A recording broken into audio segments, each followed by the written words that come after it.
down. So we're looking at the wharf after the storm. The tide, of course, has gone down. You can see if I go over here, see the difference. That's quite a bit. I mean, this is a river.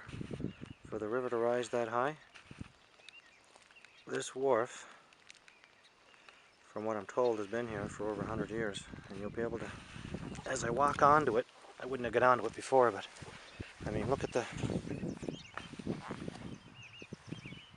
that's a big nail. And the size of the timbers and the boards. And you can see that Mother Nature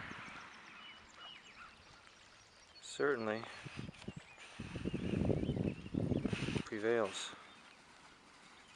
Well, this really is amazing. Just going out here easy. They don't even make wharfs like this anymore, or docks. Look at that size of that nail. And this thing, as you can tell, as you could tell in the beginning of the video, was being tossed up and down like it was a raft. And it's not level, and this section here is gone. We don't even know where that went. That's gone up the river, I guess. Could be out there. Alright, could be down there. There's the difference you saw before when I flashed this on the bridge, how high up the water level was.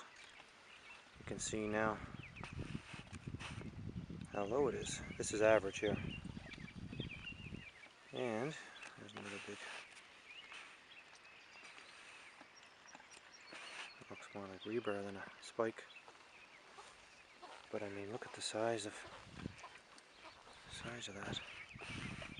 that nail.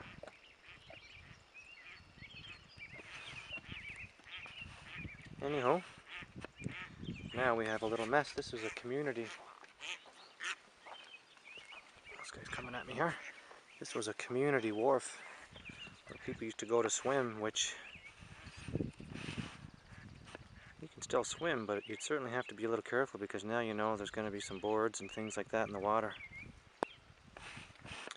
Certainly not as attractive as it used to be, that's for sure. Anyway, we'll talk later. Have a great day.